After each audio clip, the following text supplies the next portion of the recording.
This is The Culture. Hello, everybody, and welcome back to another episode of the Cinema Wave Podcast. We are back to a galaxy far, far away. It's been quite a while since we've been talking Star Wars, but I'm one of your hosts. My name is Darian. I am joined by my Star Wars buddy himself and the host of the Star Wars Mark of Balance podcast, Mark Jacobino. What's up, man? Darian? I am so happy to be back with you and talking some Star Wars. It's been since the end of Ahsoka, which was before the summer, I think. Yes, I think so too. Yeah, I'm very excited. I'm excited to get into it, but I'm very nervous about, and we could jump right into it with the sort of where we don't know what's going to come with Star Wars, especially this year in particular.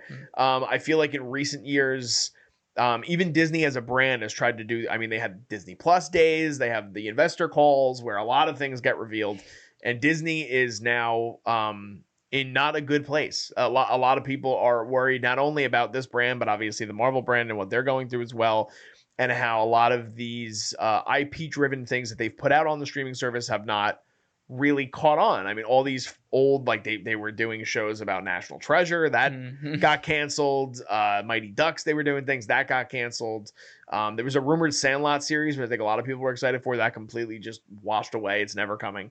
So you think about the big tent poles that Disney was able to buy up over the last few decades with Lucasfilm and with Marvel, and you always usually associate success with them. And I definitely think Lucasfilm might be in a better position with recent projects than Marvel, but what's on the horizon is just as scattered and scary, I do feel like, as what Marvel has coming. I don't know if you want to give just a broad comment on that first before we dive into the specifics. Yeah. But like the status of Star Wars, where are you at with it as such an avid fan? Yeah, I mean, it's pending. It's pending right now because, like you said, they inherited such a franchise that's such a cash cow, and they somehow haven't cashed in as much as they should have, especially with the movies. We know they had their 5 years in a row where they released movies, and I would say, maybe two of them were critically accepted, with Rogue One and Force Awakens, and then Last Jedi was one of the most divisive movies of the 21st century. Rise of Skywalker was just an utter failure,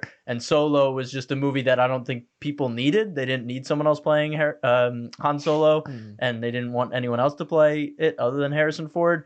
So, then they take this break from movies, and now, again, we have this big break where we have all these movies announced, canceled, new writers, new directors pretty much done, and then bring in someone else to finish it. I know Solo was originally I think it was Lord and Miller, and then Ron Howard had to come finish it. I know we've talked Rogue before One. I mean, the about Rogue One stuff is really crazy, too. Yeah. I mean, you have Gareth Edwards was originally attached and is by name and by credit the director of Rogue One, but by all accounts, Tony Gilroy came in and completely sort of handled the back end of that production and the reshoots and everything that kind of came before it. And then a show like Andor comes out, and it just feels so much like it's very obvious that Gilroy was more attached to that world. Yeah.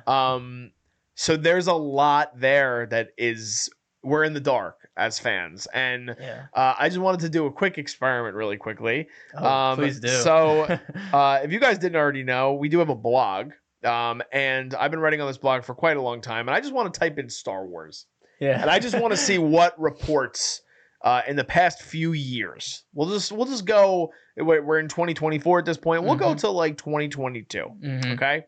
So November 8th, 2022, Sean Levy to embark to a galaxy far, far away will direct a Star Wars film after Deadpool 3. Now, Deadpool 3 is still filming, I believe it. They're almost wrapped. That can still come to fruition, but he is also attached to a new Netflix movie with his buddy Ryan Reynolds. So yeah, that doesn't seem like that's coming anytime soon. Right. April 7th, 2023, James Mangold to direct Dawn of the Jedi, set 25,000 years in the past for Star Wars and Lucasfilm. James Mangold begins filming a new movie this summer with Timothée Chalamet, which is a Bob Dylan biopic. Has nothing to do with Star Wars. He actually has another project lined up after that, so who knows how long it takes for his movie to get off the ground. We do our most recent report on the site. Dave Filoni officially named Chief Creative Officer of Lucasfilm and Carrie Beck selected as Head of Development. I do think that's a good place to go to.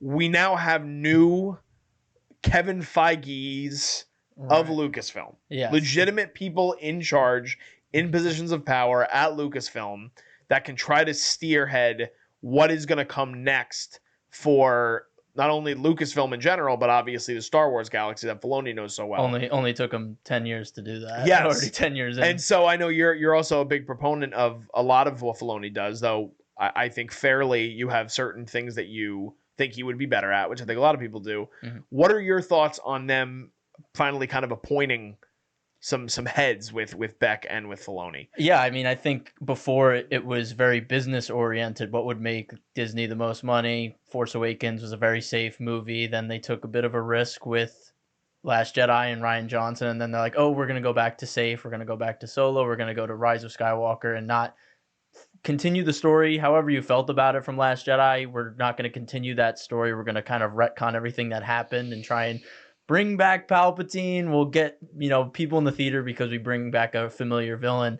And I just think they were very scared to make any new exciting moves. I think Mandalorian obviously, was a cultural phenomenon because it was a simple story, but it was new. It was fresh. It was brand new characters. So it's like, wow, okay, we can get into a renaissance. And then again, Disney kind of fell back onto, oh, wait, but we need to still make our money with, legacy characters that we paid billions of dollars for. Let's make a Boba Fett show that we kind of just throw together after season 2 of Mandalorian. Let's make an Obi-Wan Kenobi show that apparently was supposed to be a movie. It was supposed to be a couple things. And then they were like, no, we'll extend it out into a series. Okay. And then we go to Andor, which is a kind of a risk. Andor was like, wow, why would we follow a series of a character that was like a third tier character in Rogue One? So I think they've just been kind of throwing stuff at the wall and there's been no uniformity. And like, thank God, maybe now there might be. But again, a part of me is like, the damage is already done. Like a lot of people have already either become apathetic to Star Wars or they've left the fandom because there's too much to keep up with, and the stuff that they have to keep up with isn't consistently good enough. Yes, it's too hit or miss. I definitely I agree with a lot of what you're saying. The Mandalorian premiere was something that like sticks in my head as an absolute point in time, which I think is really hard to encapsulate within film and television in the current status that we're in, with new movies coming out not only in theaters now basically every other day, but on streaming services all the time. Plus, I mean, with TV shows, I mean, I think we had talked about this on a previous podcast, but last year alone, I think reached over 600 scripted series, which God. I think it's obvious that the glass ceiling is breaking. I mean, there's no way that we can sustain it. Mm-hmm. And there seems to be a downturn in terms of what we're going to be getting going forward in film and television. But Mandalorian definitely was, like you said, had a major cultural impact. And I do think that so much of that was that aspect of having a breath of fresh air and not being attached to anyone. And then we get the reveal at the end of episode 1 that it's a character that people love, but it is a new character. Grogu himself is an entirely new character. Yes. He's just the same species as Yoda is. Mm-hmm. Boba Fett was a project that, similar to what you said about Obi-Wan, Josh Trank was attached to do it. I think James Mangold at one point was also attached to do a Boba Fett movie. Then again, Disney Plus, they're like, we need content immediately, all the time for our streaming service. And we've talked about this at length, but you decide to shoehorn 2 episodes of The Mandalorian within an entirely different series with no explanation whatsoever. And it definitely seems like they didn't have their shit together. Yeah, they just wanted to bring Grogu and Mando back together because season 2 ended with this great finale, emotional moment where they separate and we're like, wow, okay, both characters are going to have to grow on their own. But then Disney execs get a little scared. They're like, wait a minute, we're going to start season 3 without our 2 main characters together. Like, I don't know, telling a very compelling story of like, wow, these characters have to grow. No. We need to sell merchandise. We need to market it. They're back together. Favreau, hey, bring them back in Boba Fett. And that's what happens. And they're the best 2 episodes of the Book of Boba Fett. 100%. Of course, because Boba Fett was just kind of thrown together and you can tell based on the story. So yeah, it's just very, very odd, like just how they're doing things. And I think something I always fall back to is it feels like Star Wars is being controlled by the executive, not the creatives within Disney. And that's never going to get you where you need to go if you're going to create something beautiful that Star Wars is and make a connected galaxy. Yeah, well, I think it's always a quantity over quality issue too. It's like you're demanding so much at such an important time. I do think that's a great kind of way to transition into what we're going to mainly talk about with this podcast, because similar to like even just the projects I just announced between Levy and James Mangold, there's also the Obeyed Chinoy movie that's supposed to be coming. Yeah. There's also the Rey movie that Filoni's supposed to be directing. No, the Rey movie is Obeyed Chinoy, and then I'm Filoni sorry. is Mandoverse, like the culminating movie. Yes, that now was recently announced. Well, no, not even that one. No. Okay, that's a different one. I'm already confusing myself, everybody. Welcome to not your Star fault. Wars. Not your fault. All right, not so let's just start with what we know. Yes. Right? Yep. Let's start with the fact that there are 2 Star Wars series that are either completed or they've wrapped filming and they're working on post-production. Yes. 2 prominent live action series that also are completely independent, as we know, of anything that has come previous. Now, the first one is Skeleton Crew. Yes. Now, Skeleton Crew is one that as soon as it was announced, I was excited personally because they compared it to, and it's just the elevator pitches. This is the way it's done in Hollywood. If you guys don't know this already, but they're basically like Stranger Things in Star Wars. Yes. And I was like, okay, well, I love Stranger Things. I know we've talked about it previously. Like, Stranger Things is one of the only television series that's still going that to me is appointment binge viewing. The last 3 seasons of Stranger Things, I have sat down and binged all in one day, which I don't do that really for anything else. So that was exciting in and of itself. But on top of that, they brought in John Watts to be the showrunner and the creator of the show. And John Watts has spent years in Marvel, and he did the Spider-Man trilogy. And I'm excited because actually in my we just did our most anticipated movies for 2024. He's doing a much smaller sort of spy thriller with George Clooney and Brad Pitt that made my list because I do like his sense of direction. Him joining Star Wars is an exciting prospect. We also have Jude Law entering Star Wars. Kerry Condon, who was nominated for the Banshees of Inisherin, she's also going to be in it. And then we have this ensemble of young child actors that we've never seen before. Exciting. What are your thoughts on the series alone before we jump into the speculation of what is to come with it? I love talking about this series because this series was on my most anticipated Star Wars series list last year. Because it was supposed to come out last year, and I understand the writer strike, COVID, all that stuff, but this series has been like announced and in the ether for so long, and we still have not seen anything from it. We've seen pictures of Jude Law, but they're very grainy pictures because they're all taken from Star Wars Celebration. So there's no like official imagery around Skeleton Crew, and it's been out there for so long. So it's one of those TV shows that I'm like, is it ever going to come out? And to this day, we still don't have a trailer. We don't have a release date, but it's slated to come out this year.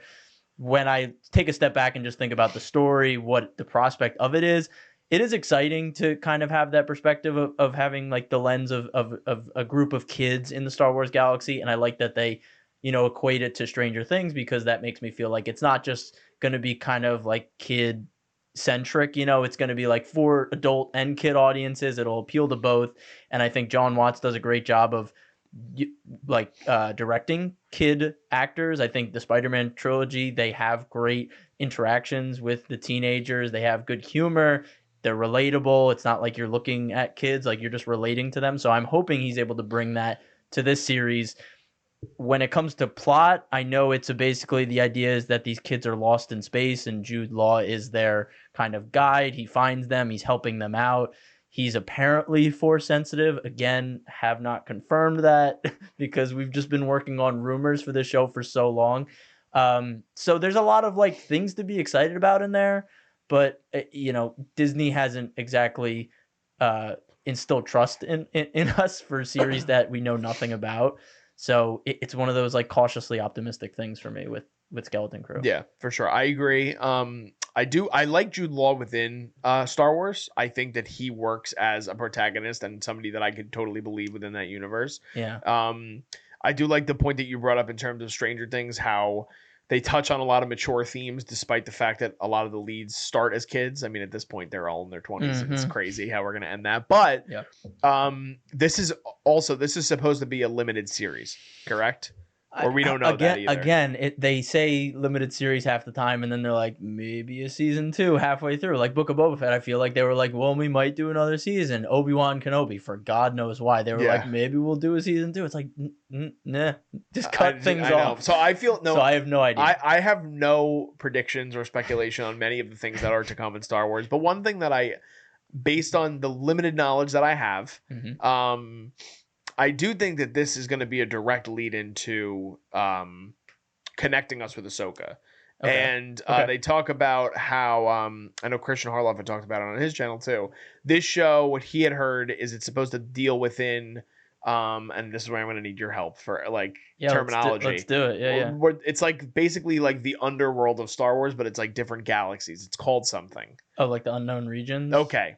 Yeah. I think this series is supposed to take place within the unknown regions. Okay, cool. Yeah. And Ahsoka and Sabine, they're in the other galaxy. Yes. Right. So they're lost. Okay. Yeah. I do believe that him, and I'm just going to read the IMDb description. No, give it to is. 4 kids make a mysterious discovery on their home planet that leads them to get lost in a strange and dangerous galaxy. So cool. Who not but Jude Law to lead them to maybe people that can help them in Sabine and Ahsoka. Right. There has been speculation for a while that we already know that Mandalorian and Boba Fett and Ahsoka are all connected. We've seen them all share the screen together already. We know that they're in the same point in time, all that. I think Skeleton Crew is supposed to connect to that as well. I do like the fact that we are going to bring something, or they're going to bring something entirely new to something that is still familiar to, like, we've had so many discussions about Ahsoka and things that I'm unaware of because unfortunately I still haven't watched Clone Wars, which I have to start. But I like the fact that they're going to do something like that. Big point that you brought up, though, is we have no fucking idea when the show is coming out. And it's been slated for quite a while. It's been done for quite a while. Yeah. And I do think it's kind of crazy that we haven't gotten a trailer. Now, I don't know when the show is going to be released. I have a feeling that this is going to be the only live-action show that probably gets released in 2024. Oh, okay. And I think Acolyte probably gets pushed. Wow. Okay. Based on what I've heard, the little grains and the speculation that I've heard about Acolyte. Okay. If that is the case, though, I still think it probably, because the last year when it was supposed to come out, they said December, and I think they're going to stick with that. I don't know if it's because leaves a late window. that leaves a lot of room for a lot of speculation because Bad Batch, which we'll get to a little later, is the only official thing on the calendar for Star Wars. We have a trailer. It's the only Star Wars project this year we have a trailer for, and it's one of 4 projects that are supposed to come out this year. So it's nuts their rollout so far. They've shown trailers at Celebration for all except Tales of the Jedi Season 2. They've shown trailers for all of this stuff, but they have not released any of them to the public. Even the Acolyte, they had a trailer that I saw through someone like recording, and it looked really good. It was a really good trailer. I want to see it again, and not in HD, not like phone grain. So it's just crazy, and that would suck if it was December. And Acolyte doesn't come out this year because Acolyte is my most anticipated series, but it's not like I trust Disney. So I have no idea. I think now, again, it's purely speculative, but by the time we're recording this, it's January 30th. So we're basically in February at this point already. Bad Batch is coming out in February. The other show that I'm pretty positive, again, it's not full confirmation, but highly speculated that Tales of the Jedi Season 2 will be getting a second season this year. Yep. And that would mean we are either getting 2 live action. We're not getting a movie. We all know that. No movie's even been shot. No. So that means we're either getting 2 live action series, and there's only 2 that have been, at least through filming, are completed. And then we have the chance that maybe there's another animated show. Now, having said that, there's no other animated shows that have been necessarily announced, but there's been a lot of speculation that they may do a Tales of the Sith. There's speculation that they might do a Tales of the Bounty Hunter, which could be something interesting. But I think the thing, and maybe I'm wrong, you would actually know this probably better than I would. I think the third series that we get that is going to be an animation is going to wind up being a new volume of Visions. Now, I know that it takes a while because the different animation styles and things like that. Right. However, I do think that they're going to maybe put out a truncated season and something that they were able to work on probably during the strikes because they might have had the voice acting already maybe figured out Yeah. at that point. Have you heard anything about Visions? I haven't. They had a new season of Visions last year. And the good thing about Visions is they pretty much divvy up the work between like 8 different studios across the globe. So yeah, the writer strike would not affect them, and each studio is doing their own thing. It's self-contained. They're shorts, so they're not long pieces of content. So I can see them working on Visions right now. I doubt it comes out this year because they did release one last year, but you never know there. I think Tales of the Jedi, the funny thing is, like, you haven't seen any animated projects except Tales of the Jedi. Yeah. So, again, it's one of those things that it was in their press junkets, like Disney's, when they do like their big press releases for the year, like those 4 projects are on there, but we don't know anything about Tales of the Jedi yet. I have my like hopes of which Jedi they focus on. In the first one, they focused on Qui-Gon Jinn and Ahsoka, which was really cool. I thought the Qui-Gon Jinn episodes and Count Dooku and right? Dooku, Yes. the Dooku episodes. Sorry, the Dooku episodes were really compelling. The Ahsoka episodes Really great. really great. And I think the Ahsoka episodes were fine. I just don't think they were necessary based on what we've seen with Ahsoka before. So they've proven that they could tell really compelling stuff in these shorts. And what I'm hoping for is, Disney hasn't told a lot of stories in the sequel trilogy, and I'm not the biggest proponent for the sequels, but I think it would be interesting to tell from like Ben Solo's perspective as an apprentice under Luke. That'd be cool. Right before episode 7 and things go south. I also think it would be really cool to look at Luke between episodes 5 and 6. Luke going from someone that gets his hand cut off and he's still a Padawan, and then by Return of the Jedi, he's this very tempered Jedi Master wearing black. He's very confident in his abilities. I think seeing that period between them would be really cool, and you wouldn't have to rely on this AI face technology that they're doing with Mark Hamill's face. They would just do the animation, get a voice actor. I think that would be a really cool story. And then Asajj Ventress, I would love to see her arc. The way her arc ends in Clone Wars was never animated. They adapted it into a book because Disney, when they bought Star Wars, they canceled Clone Wars, so don't ever give them credit for bringing Clone Wars back because they were the ones that canceled it. So her arc was never finished, but they did release a book about it, and that book is incredible. So I really hope they animate that and finish her arc in animation where she started. So that's my hope for Tales of the Jedi.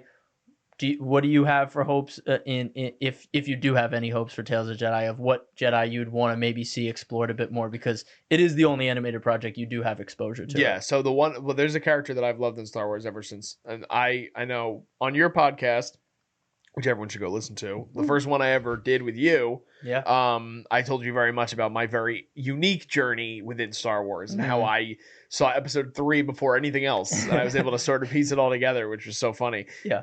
And despite the fact that, spoiler alert if you haven't seen Revenge of the Sith for all these years, but Mace Windu is a character that I've always loved. Sure. Always absolutely adored, and I always want to see more from it. Samuel Jackson just is perfect as that character.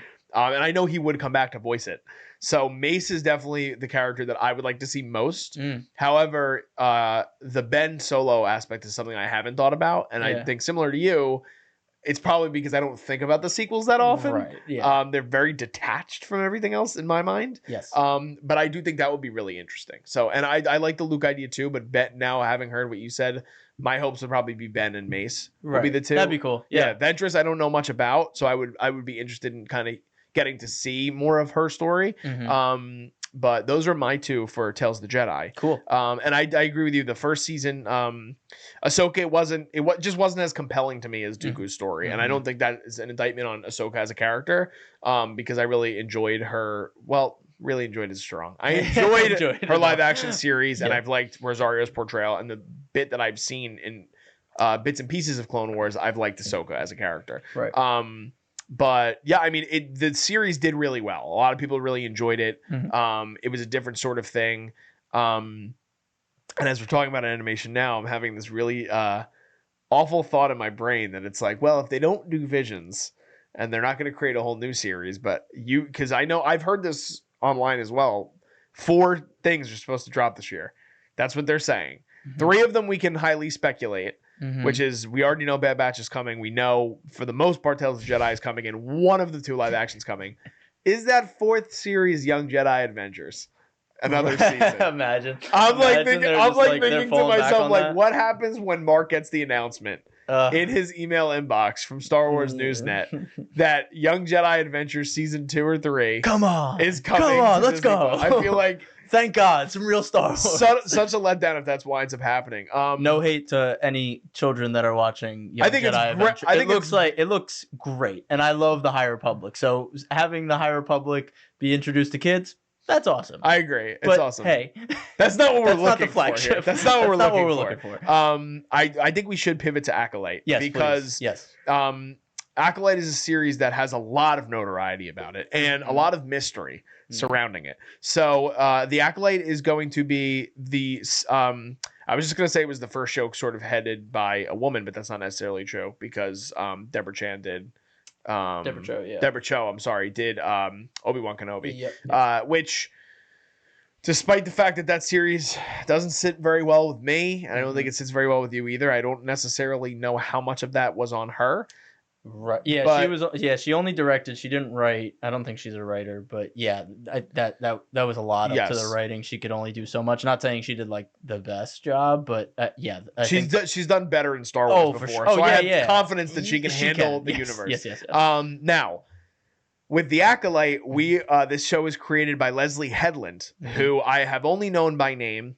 But she is the showrunner and creator of Russian Doll on Netflix. Didn't Liz said she really liked that. Liz, I highly doubt you're watching this episode, but if you are, let us know in the comments what you thought of Russian Doll. Yeah. So Russian Doll is a show that I have not seen, but it's very highly touted. It was a 2-season show on Netflix that starred Natasha Lyonne, who now is starring in Poker Face on Peacock.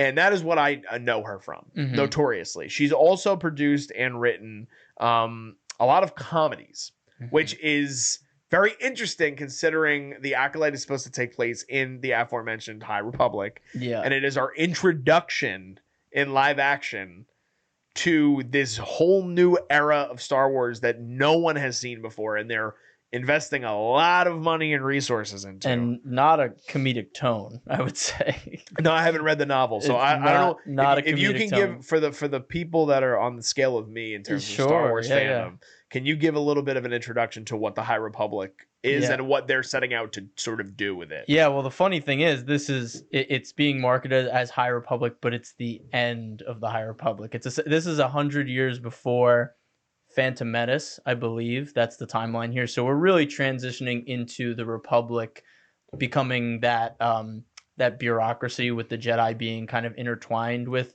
the Senate and all that stuff, and the Chancellor, eventually becoming who he is, a couple of years later. But there's a lot of speculation that the Emperor rising up within the Republic, the seeds of that might start here with maybe his master, who we hear about in Revenge of the Sith, Darth Plagueis. Maybe the seeds of his growth are here, and that's why they decided to go to this time period. So I say High Republic because it does take place in the High Republic, but it's also the end of the High Republic. So I think the books that I'm reading right now, they're in their final phase. I think by the time they end, I think it won't really affect this, unfortunately.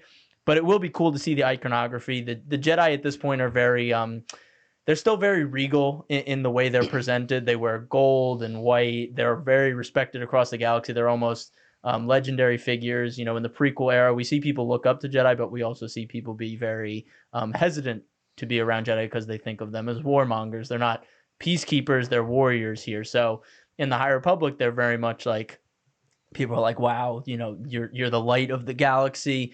But I think here we might start seeing that shift, which I think will be really cool. And the other really cool aspect of the show is that it's being, again, marketed as, there's a lot of rumors, we don't know anything yet for certain, but it's being marketed as almost having a dual perspective. We have a Jedi lens, and we also are going to have a Sith or dark side lens, like a dark side character being one of the main characters, I believe.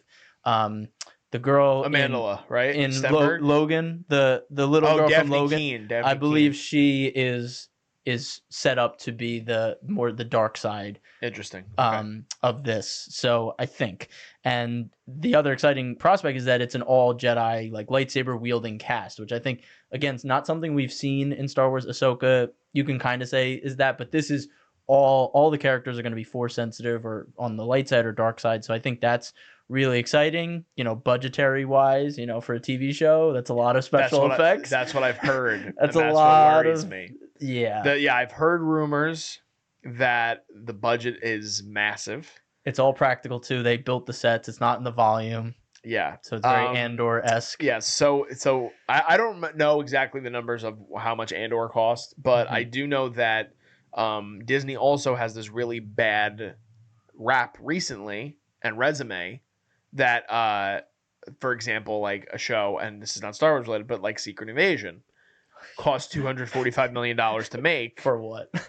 Exactly. Now, so much of that, I guess, is getting dedicated to the CGI to constantly flip people from scroll form to human form, but the show is not great as a whole, and I believe it's the lowest rated on Rotten Tomatoes for any of the Disney Plus Marvel series. So you don't want something like that. She-Hulk is another one, cost them a lot of money, also didn't do very well, versus Echo, which I thought was just okay, but that budget was $40 million comparatively to where we're at with the budgets for the other ones. Acolyte, the rumored budget I heard was $180 million. Okay. So that's basically a movie. Yeah. Now, I don't know. I'm curious. I kind of don't exactly remember. I think Andor was like 220 to be honest, but that was 12 episodes. That was a longer series. Yes. So than what they're typical. Is this supposed to be 6, or we don't know? We literally know nothing. The answer to most of these questions is I don't know. I don't know. One thing I do remember is that the first time this series was even announced, sort of kind of piggybacking off what you were saying, they described the show as a mystery show. Yeah, which was interesting because it's like they're trying to basically solve this mystery. I don't know if there's going to be an element in which maybe if Daphne Keane is playing that character that you speak of, if they're trying to they're on a witch hunt to try to discover who it is within the Jedi organization that's doing these crimes, like war crimes essentially. Sure. So that is an interesting prospect to me, and I do agree that putting it in an era in which it reminds me of, speaking of Andor, it reminds me a lot of what they were doing with Mothma's character and showing that sort of society. But this is all that sort of society way before anything had fallen, and they're all Jedi or Sith. Right. But they're like you said, force wielding people. It's got a very unique cast of people that you've probably seen in a lot of different things, but nobody of real name recognition, maybe with the exception of Carrie-Anne Moss. Yeah, who is one of the leads in The Matrix, and Lee Jung-jae, who is the lead in Squid Game, which also super interesting to me that this guy goes from being a relative unknown overnight to becoming the face of the biggest series in streaming history, and the first thing he wants to do is Star Wars. So, and it's like one of his first American projects. Yeah. That's interesting to me. I don't know where they go with that, but in addition to him, Manny Jacinto from The Good Place is also in the show. Charlie Barnett, who reunites with Leslie Headland from Russian Doll, is also in this. Amanda Stenberg and Daphne Keane, I believe, are the two leads of the show. And Margarita Laviva and Jodie Turner-Smith are also in this show. The guy, Tommen from Game of Thrones, he's in it, I believe, as well. I think he's in it. Rebecca Henderson is another name. It's a very large cast that they showed at Star Wars Celebration. They interviewed all of them. It's a very large cast, and it seems like it's a mix of people that have like martial arts backgrounds. So it's supposed to be a very big emphasis on hand-to-hand combat. I saw from the trailer that I saw, it looked like that was very prominent. I know Leslie Headland with Russian Doll. Maybe she's going to bring that DNA into this. But yeah, it's definitely a big cast, so I think it's going to be more of an ensemble show. I haven't really seen them really focus in on like with Skeleton Crew, it's like Jude Law and the kids. Like this one, that could be really good for Star Wars. I feel like that's what Star Wars should be. I agree. Andor, like within Andor, yes, within Andor, obviously, I mean the series is literally named after a character, but you fall in love with the ensemble that comes with that, and This is no bad blood on Adria Arjona, but I've seen her in a lot of other things previous to Andor, and I just thought she was a fine actress. She completely turned me. Which one was she? She was the lead. She was Bix? what's her name? Is she Bix? Probably Bix. Hold on, I'm looking at the names on IMDb. Andor's love Yes, interest. Yeah. yes, Okay. Bix. Bix. Yeah. Yes, I've seen She was her great. in tons of stuff. She's fantastic in the series. Yeah. I mean, we get a lot more with Mon Mothma. Stellan Skarsgård in that show, dude. Oh my So god, good. it's like the best acting I've ever seen in Star Wars ever. So good. But it makes you fall in love with all these characters, and even Dedra, like what she goes through, Yeah. and I mean, fucking Cyril, who has this complete. You learn so much about his character with his mother and things like that were not within Star Wars' DNA ever. That's it. We're talking about Andor for the rest of this podcast. Seriously, 'cause I just get so excited every time I talk And about Andor it. was supposed to come out this year, but because of the That got writing, pushed, that got yes. pushed. So it's like, are we? No, again, my speculation. I believe this show's coming out in 2025. Okay. So what do you think it's coming out this year? And if so, what's your? The fact that we don't have a lot of information does scare me. It does make me feel like it might get pushed because if they were confident that all these things would have come out this year, they would have set dates. I feel like it feels very weird that, we're already a month into this year. And if one of these live action shows that's supposed to carry Disney's slate this year, because I don't know, is Marvel releasing any big TV shows this Marvel year? already did. So that's another interesting thing. We're about to be in February, and by the time we get to, how many episodes is Bad Batch? It'll be like 16. And that's But- week to week. Week to week, but they're doing a 3-episode premiere and they're doing a 2-episode mid-season and 2-episode finale. So 16 maybe crunched down to 10 or 11 weeks. Probably 10 Okay, weeks. so that'll take us into April. Yeah, May. I think it ends May 1st, around May 4th. So I will Yeah. say, they're getting smart, Disney. They're getting very smart. Because Echo was the first Marvel series they did a full drop in one day, Mhm. which I don't think Star Wars has ever done that yet, right? No, Besides like Tales, right. the Jedi. Yeah, that's like it. and that was And Visions, yeah. Yes, but that's it. So we had Echo first. Agatha is coming this year. That's confirmed. Okay. And then I think we're gonna get a couple of animated. Okay, so there's openings for the Star Wars shows are going to be the leads, right? Like Agatha is not going to draw as many eyes as a Skeleton Crew or an Acolyte. You're thinking, I would right? have to think so. I mean, yeah, because the biggest thing within both franchises that is coming is theatrical, right, which okay. is Deadpool. Okay, And there's a lot riding on that. Anyway, yeah. but yes, on the streaming service, to my knowledge, I mean, they just completely scrapped and are reshooting Daredevil, which that wasn't supposed to come out this year anyway.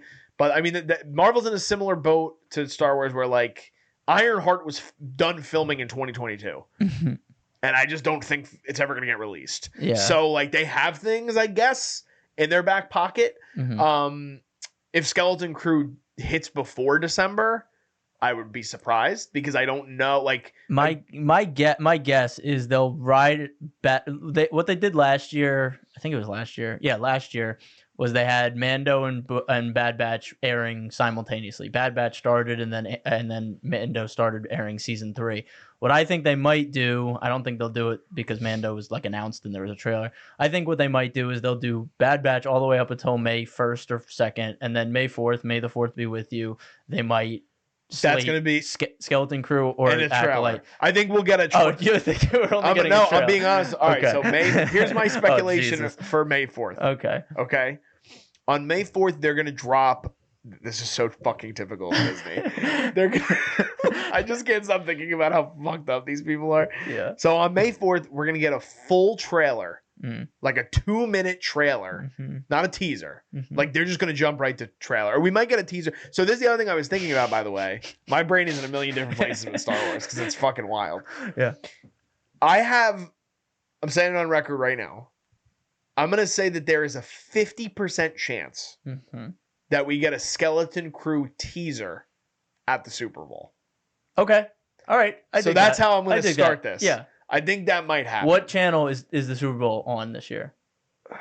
Is it on? Well, Deadpool's getting a trailer. Okay. Is it on I ABC? Because have Disney to- owns ABC. I have to double check. I want to say that it's Fox, But but they also no do because they own Fox? Well, I think they do. own 20th Century Fox, but the Fox station. Okay. Yeah, Yeah, I mean you're is not right. what they That's own. that would be a spot to drop a trailer. no, it's got to be. I'm assuming it's CBS because it's saying Paramount Plus, and that's a Paramount network. Okay, so they're Yes, just gonna, CBS. Okay, okay. so interesting, so they're but just gonna charge. still, I Disney mean, out again, their a ass. lot of money. They'll Yeah. take it. So Okay. I'm going to say right now, 50% chance I think that Skeleton Crew gets a teaser at the Super Bowl. Okay. On May the 4th, we get a full 2-minute trailer that also reveals at the end a December release date. Oh God. I think we get a teaser on that same day for The Acolyte.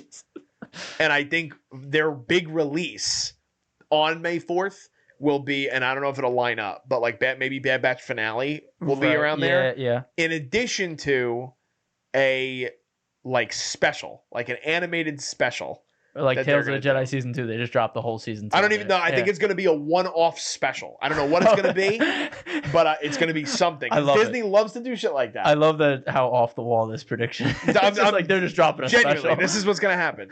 So because I don't know what it is, dude. I am really confident that Acolyte's not coming this year. I just don't feel it. I think that they just wrapped filming right before the strike started, and a lot of people weren't working at that point. I mean, obviously it was really mostly actors, but yeah, because I believe that I think they were still on set when the writer's strike happened.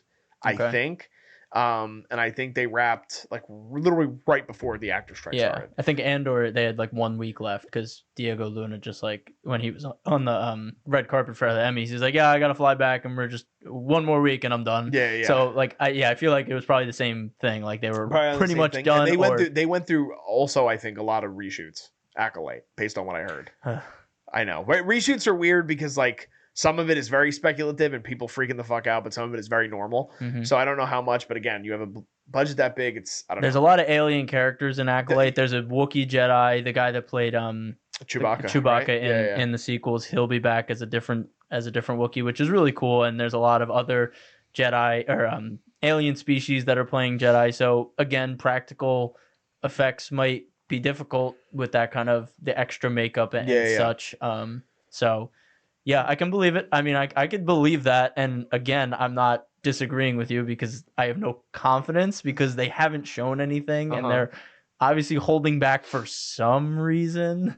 So, but I like the Super Bowl call. I think that's true. My only riff would be, they showed a full trailer at Celebration last year, which means that the show was ready and the show was slated to come out in December of 2023. Right. Yeah. Yes. Yeah, I think so. Yeah, I think they're just going to push it a full year. Yeah, so I think I agree with your Super Bowl prediction, but I think it'll be a trailer for Skeleton Crew, and it'll say first that premiere May 4th.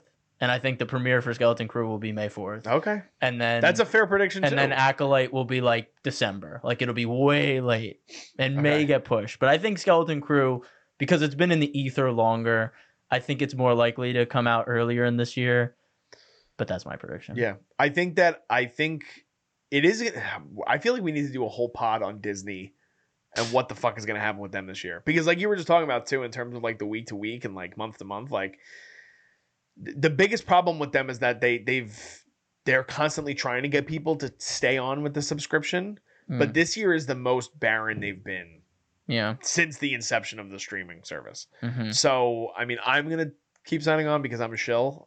Apparently, but like there's not much to be super excited about within either of the big tentpoles. No. So I don't know what's going to happen there, but that's a lot of the television or streaming stuff that we have. Yeah. I do think it's a good time for us to finally address the biggest news that's come out of Star Wars in the recent months. That is confirmed that we are getting a film that is has arguably the worst title that you could put on a film, but I completely understand why it is being called what it is for business purposes. But The Mandalorian and Grogu is the slated to be now the next theatrical film that we're getting. This is after the fact that Kathleen Kennedy went on stage at Star Wars Celebration in London, right? It was in London this past year. And she announced 3 new movies, and none of them are shooting next, which is very interesting. One of them is to be directed by Dave Filoni, and that is going to basically encapsulate this giant connection and connected universe within the streaming shows and bring it to the big screen with The Mandalorian as well as Ahsoka and eventually Skeleton Crew. We have Obey Chinoy's Rey Ray movie, movie, yeah. which there's a lot happening there that we're Oh, not yeah. going to address for the reasons that I don't want to get into any sort of politics for no Yep. reason. All good. But I don't know what's going to come of that now because it seemed like Ray was really, Daisy Ridley was very excited to come back. Mhm. And now I don't really know how great she feels about the reception and things that are happening with her director. I've seen some interviews she's been doing. She's doing some press for some other stuff, and she's still talking very highly of this movie. She's like, the idea is cool as shit, she said. She was explicit, like, it's cool as shit. It's surprising. Again, it's Disney speak, probably. I love this. I really appreciate Daisy Ridley. I do. Yeah, me too. But that is $20 million talking. Oh, for sure. Yeah, I mean, again, at the end of the day, like, what is she gonna say? Like, exactly. Is she gonna come on and be like, "Oh yeah, the Star Wars fans are terrible to me, but go see the movie in 2 years or 3 years when it comes." Like, I get it. Yes, 100%. And then the one that I was most excited about is the James Mangold one, which to me that seems the most like. So Mangold's been connected with Star Wars now for what feels like 2 fucking decades, and nothing has come to fruition. And the thing is that this is no offense to Star Wars. James Mangold is a fantastic fucking director. He can do whatever he wants to do at any point in his career ever. Mm-hmm. He's done everything. He made arguably the greatest comic book movie ever made in Logan. He did a really great period drama headlined by 2 acting powerhouses with Ford versus Ferrari with Christian Bale and Matt Damon. Mm-hmm. He made Copland, which still exists in the ether for so many people that gave Sylvester Stallone a legitimate acting chance against people like Robert De Niro. Mm-hmm. So he can do whatever he wants. He has this Bob Dylan movie coming. He is basically, he's like 95% confirmed to be doing Swamp Thing for DC. Okay. So he's attached to so many different things. Yeah. That movie's never getting made. Yeah. That's what I have to speculate. And that's fine. On top of that, we have the Sean Levy thing. We don't know what's coming. And Taika Waititi. And he's been attached to a Star Wars movie now for what, almost 10 years? So long, yeah. So long. Ever since season 1 of Mando. Yes. So we get to the Mandalorian and Grogu announcement. And the one thing that gives me hope is that we have Jon Favreau directing it. Okay. And Jon Favreau is the creator of the Mandalorian series in general. Yeah. Now, what I think, I don't know, you might know more than I do, is that I feel like Favreau had a very hands-off approach with Mandalorian season 3. I don't know if it was because I think his hands were tied by executives to make it a certain way. Again, I don't think he wanted to bring Mando and Grogu back together outside their show, but I think his hands were tied. So then season 3 was just off tilt from beginning. So again, he's still the one that puts his name on it. He's still writing it.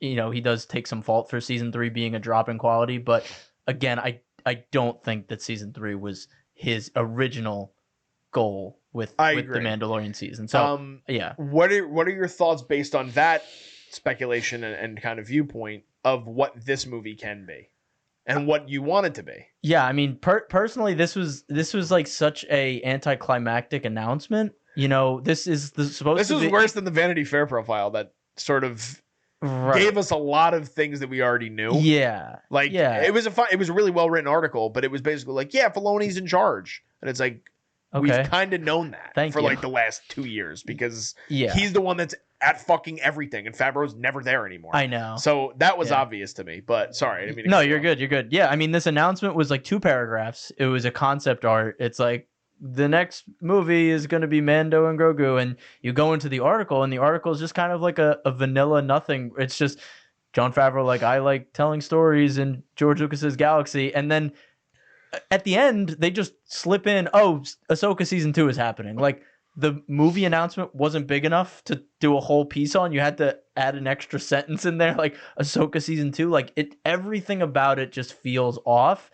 Even if maybe it was planned for more than we think it is, it just feels off. I mean, this is the next Star Wars movie, apparently, slated to be released.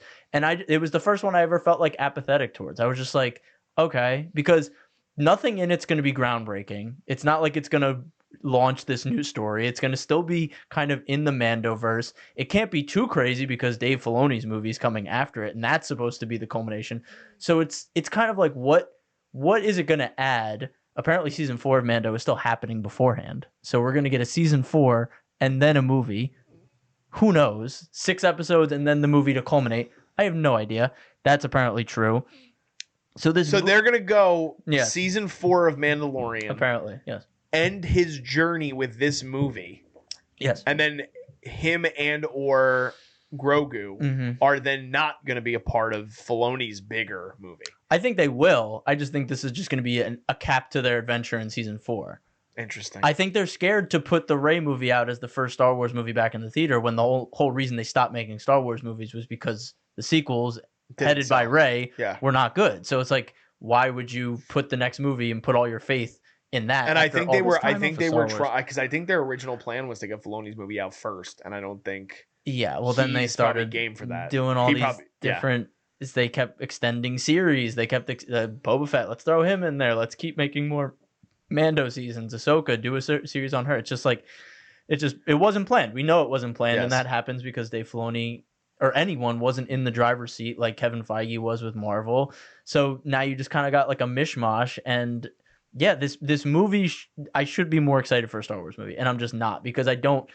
It might be just a self-contained Grogu and Mando adventure, and that'll be fun because they'll have a bigger budget. It'll look cool seeing them on the big screen. Like, I'm not going to say I'm not going to have a good time with it, but it's just I wish that the next Star Wars movie was something that was going to move the Star Wars story forward in a bigger way or introduce something new. But I don't think that's the case. My saving grace is that I hope that maybe Thrawn is a big part of this movie and he gets a big victory, and that makes him more intimidating going into the next phase where we get Ahsoka season 2. We're really going to focus on the other galaxy, and Dave Filoni's movie, Thrawn's supposed to be the big bad. So seeing him be the big bad in this movie and getting a win like Thanos in Infinity War, I think that would be a saving grace. But do they want to make it a movie that connects to everything, or they just want to do like a fun Mando Grogu adventure? That's no idea. Yeah, and I think that's where a lot of speculation is going to lie. Because I'm curious. Like, I don't know what Favreau is going for. Like, within the first 2 seasons, you don't really get anything that's massively dark in terms of tone. And I don't know if, like, I'm trying to think off the top of my head. Like, I don't know if Favreau, like, I mean, I think Favreau's an awesome guy based on what I've seen, and I think he's a great director, and I don't want to make him too big-headed. But, like, I feel like he's, like, the modern-day equivalent to Spielberg in terms of the way he does certain projects. Like, Spielberg has done some darker things, but a lot of the stuff that he covers and what he's known for are these like Indiana Jones and E.T. Schindler's List. Yeah, again, there are exceptions to the rule. But Favreau, it's like, when I think of Favreau, I think of like Jungle Book, and I think it's of all Elf. like later movies. It's like later, yeah. I don't know. And he's co-writing this movie with Filoni, right? Yep. Which, Jesus, man, Filoni's already doing too much. But it's the only thing he does. That's the one positive. He only does Star Wars, and this is all he's working on. It's not like he's attached to everything else. Yeah, it's true. But I don't know what direction they go in. I love your speculation and hope that they end it with something like Thrawn getting a victory, eventually leading us. I would prefer that, and then you get Rey movie to completely take us away from it, and then in the in between, we'll probably get Ahsoka season 2, right? And at that point, we might have some sort of connection to Skeleton. Like, that just seems like it might be something where, at that point, if you're trying to connect things that way, you're really doing a good job of what they tried to introduce to the wider audience at the end of Celebration, when they sort of did their own version of what Feige's been doing for a decade, where they showed these timelines. Yeah. And that would be something that I think they could benefit from. Like, you don't need to be so formulaic in terms of how you're telling your stories. You can enter one era here, and at that point, by the time this movie comes out, you hope that we already have Skeleton Crew, we already have season 4 of Mando, we have The Acolyte, and then Andor. So we'll have all different time periods that we're messing around in with all different types of characters. It's the beauty of Star Wars, which they should embrace in that way. Just like kind of pepper these different stories throughout the timeline. Not everything has to connect, because I think that kind of has been a downfall of some of these Disney Plus shows, is they've kind of fallen into the Marvelization where every single thing has to have some connection to the broader picture, even if it's a small show. Like a lot of these Marvel, the recent Marvel, like even if it's like a off the road one, like there has to be an end credit where it's like, oh, but it actually connects back. It's like, why can't we just tell these contained stories? And that's unfortunately, I think they felt the need to make that happen with Star Wars. With Mando, they're like, take this small story. Oh, he meets Ahsoka. Oh, he meets Boba Fett. Oh, he meets. I'm like, well, that's Yeah, it's very shoehorned in. yeah. for sure. So I think that's just been an issue for Star Wars, because Disney thought it worked once, and they're like, let's do it again, and it's not working for them in Marvel or Star Wars anymore. So, we've reached like again just peak like yeah. overload, like content overload. So much. We can't handle it anymore. What are your feelings toward like as a casual fan of Star Wars? Like when they announced this type of movie, what to me it was what confusing Right, because okay, yeah. now I'm even more fucking confused with the fact that you're telling me that Mando season 4 is coming before it. It doesn't feel like, especially because when I hear that they're doing something like this, I speculate the other side of the coin that you were just talking about, where it's like, oh, they're just gonna do a big budget Mando adventure. Yeah, That's really what they're gonna do. which would be fun. Do we get Cad Bane back at that point? Like, do we? Oh, keep him dead, please. I don't think that's happening. I know. Doesn't he move? I don't know. I don't know either. Again, they can't like, kill and anyone. like Cobb Vanth, like they're all gonna come back at some point. Like, so it's like, do we get those characters within this? Do we get some other bounty hunters to sort of like people that other fans can just invest in for the sake of them looking cool? Like that's how I felt about Poe. Like I love Oscar Isaac, but Right, I loved the character design and what they were going for with it. And then I'm like, that character wasn't really well developed Didn't really at all. do much. Yeah. So yeah, I mean, as a little bit more of a casual Star Wars fan, I just think of it as like just add it to the list. Like I just think of it as this you started this podcast in the perfect way by saying they just constantly throw shit at the wall, and that I don't feel any semblance of hope within the difference between, like, here's the thing with Filoni. He comes from a background in which he's obviously very invested within the Star Wars universe, and before he was doing mostly animation before he kind of came into live action with Mandalorian. Yeah. And what scares me about that is like he's been under the tutelage of the same people that have been doing it this way now for years. So it's like, did he learn under Kathleen Kennedy? Because if he did, are we just going to get the exact same shit going forward? Yeah. And the problem is, it's like, how much more stuff can you spoon feed audiences before they say fuck you? Yeah. And that's where I think we're at. I don't think it's as bad as Marvel, No. because again, I do think that they've had more recent success than Marvel has. And I do think a big part that Michael and I had talked about, the one thing with Star Wars that is good for them is that they don't really have anything to go up against that is similar to this. I mean, Vinny and I can attest to that because Rebel Moon is a hot pile of dog shit. So it's not like anything is coming with that. Yeah. With Marvel now, they're in a situation where they lost one of their prized possessions, and he's already off to a very hot start at Warner Brothers with DC, with James Gunn. Yeah. So I think Star Wars has a little bit more time to breathe. I think they have a little bit more fandom invested for a longer period of time where people will still keep coming back regardless. But I don't feel good about it. I think that Skeleton Crew has a lot of potential to have a similar but not exact feeling to what we got with Mando season 1. And I think a lot lies within that series has to be good. And that's a lot. There's a lot resting on the shoulders of what that show can be. And the good thing with that is that it's similar in terms of what I believe it to be to Mandalorian season 1. We're talking a lot of unknowns. I mean, Pedro was not Pedro before Mandalorian. And Pedro's schedule. How the hell is he going to be in this movie? That's another thing. So this is we what don't have to jump into I will say that really quickly. Yeah. I don't think this movie even probably starts filming until 2025 or maybe the end of 2024. Jesus Christ. But I do think because now I'm going to guarantee it doesn't start filming until 2025 because they're doing Mandalorian season 4 and you're saying it's supposed to be 6 episodes? Yeah, rumored to be, yeah. Pedro will literally not be on set that whole time. Right. Yeah. For that season. He'll literally show up for any scene, like main scene where he has to be there. Like, Pedro, we need you to film for a week. We need you to take the helmet off for this one scene. And he'll be like, okay, I'll be there. I don't even think that's happening. Okay. I don't think he's going to take off his helmet one fucking time in the whole 4th season of the show. And the movie too? No, I think okay.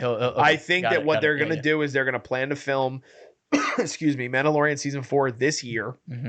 And they'll get that done. And in the meantime, Gladiator just wrapped. Okay. So he's done with that. Got it. He had a small indie that that just premiered at Sundance, so that's obviously done. He dropped out of the horror movie that is from the same director of Barbarian, and I believe he did that for Fantastic Four, which that's still not even now.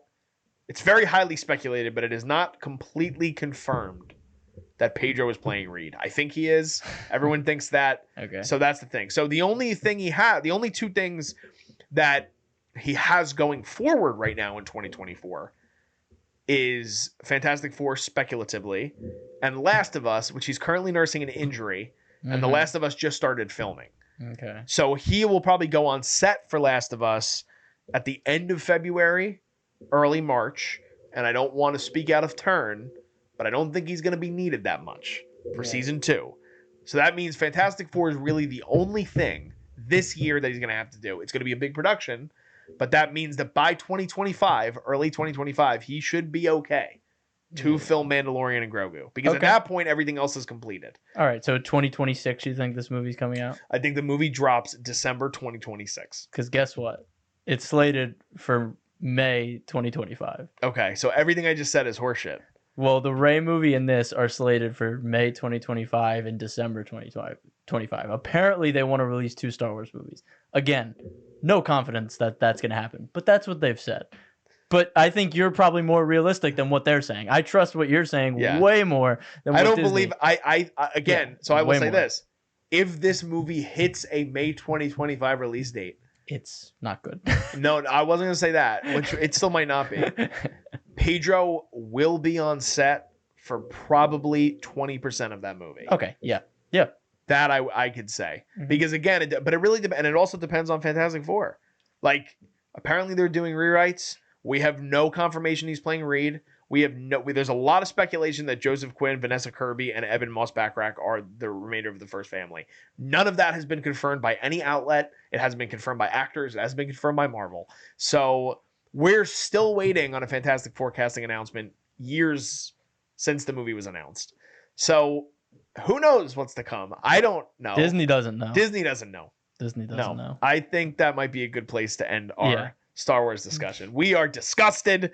No, I think we're excited, and we are very hesitant to sort of exude this trust. They haven't earned our trust. Disney hasn't with how they've dealt with Star Wars. And yeah, I'll end it by saying I am cautiously optimistic about this year in Star Wars. Bad Batch, I'm really excited for next month. Season 2 was great. I'm excited for what they do in the ending. They said it's the final season, so they know how to cut it off. I've always trusted Star Wars animation, so I am excited for that. Tales of the Jedi Season 2, again, we had a good Season 1. Excited to see who they pick for Season 2. Skeleton Crew and Acolyte, whichever comes out, who knows. Cautiously optimistic because, like you said, we might get those Mandalorian Season 1 vibes with Skeleton Crew. Jude Law is a great actor to lead a show. John Watts has proven that he can work with child actors, teenage actors. So I think that has a lot going for it as well. And also the, mystery of like being in a separate galaxy. I think that's cool. And Acolyte, like I kind of said, a full cast of lightsaber wielding, force sensitive characters would be really cool. High Republic. So all of the ideas here are good, but Disney has not instilled confidence in us. Yeah. So that's kind of where I sit. So yeah. The one word that I would like to implore on anyone that works at Lucasfilm, that is one of the heads there, is execution. That is the most important thing going forward with this year. Has to be executed right, because if it's not, you're going to have people like us on YouTube shitting on you for constantly making announcements and never sticking to them. And you know what else I'm excited for in 2024? Doing some more of this. Let's go!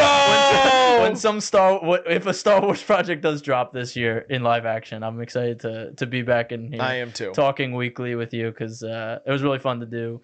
Ahsoka. So yeah, I'm looking forward to that. Even if it sucks, this will be fun. No, I do. I agree. Sometimes there's a lot of relief that comes with getting some of that. It is cathartic. Out. Yeah, it is cathartic. That's a good word. So that was our discussion on basically everything that is speculated to be released in 2024 under Lucasfilm with Star Wars. What do you guys think? Do you guys think some of my predictions are right? you think some of Mark's predictions are right? Do you think that Acolyte and Skeleton Crew both drop this year? Do you think that one of them gets released? Do none of them get released? That would be a really crazy turn of events. That would hurt. But let us know in the comments what you guys think, what projects you're excited for, which ones you're not as excited for.